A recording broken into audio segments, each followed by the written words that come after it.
Mijn naam is Richard Nederlands en ik sta namens de bouwcombinatie Koninklijke Woudenberg Glaudi Bouw en Ontwikkeling als projectleider van dit project, de Vief Cup in Maastricht. De Vief Cup is een markant gedeelte stadswal van de stad Maastricht. Een viertal jaar geleden is het gedeelte dat jullie hier zien in elkaar gestort.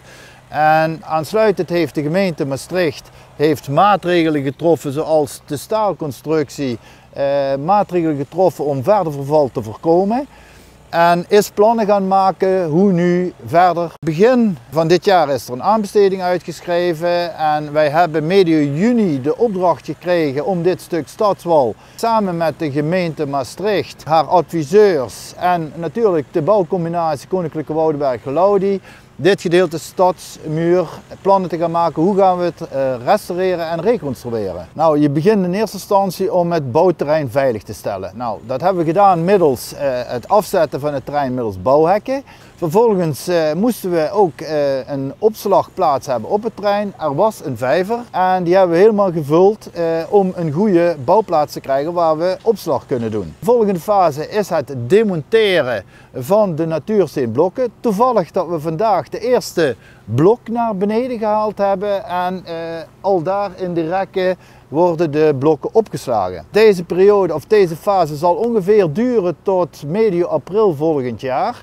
En in de tussentijd worden de blokken gerestaureerd, klaargemaakt om weer te reconstrueren en weer terug te brengen.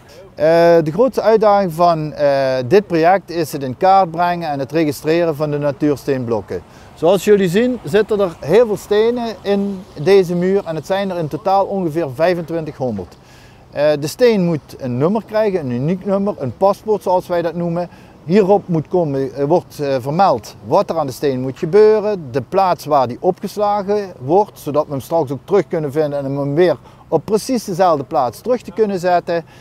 En dat is wel een enorme uitdaging geweest om dat een idee te ontwikkelen hoe we dat gaan aanpakken. En dat hebben we inmiddels klaar. En we zijn vandaag begonnen en de eerste unieke nummers zijn gegeven.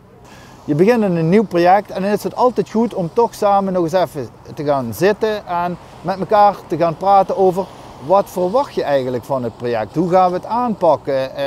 Wat moet het eindresultaat zijn? En je moet dezelfde betrokkenheid, dezelfde passie krijgen, zodat het dadelijk het eindresultaat er ook voor iedereen staat. Niet alleen voor wij als ondernemer, als bouwondernemer, maar ook voor de opdrachtgever. Hij heeft natuurlijk een bepaald doel voor ogen en voor de omgeving. Want het ligt nu toch al een 4 jaar een beetje, ja, het is ingestort. Het ligt er nu al een 4 jaar. Mensen vragen zich af, wat gaat er nu mee gebeuren?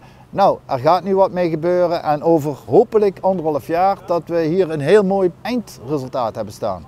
Nou ja, goed, zoals we al zeiden, tot april zijn we bezig met de demontage. Tijdens de demontage gaan we ons nu focussen op de opbau en een stukje reconstructie en een stukje inrichting.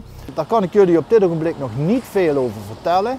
Zodra we er meer over weten, komen we erop terug. Jullie kunnen ons volgen via onze website restauratie-limburg.nl of volg ons via social media.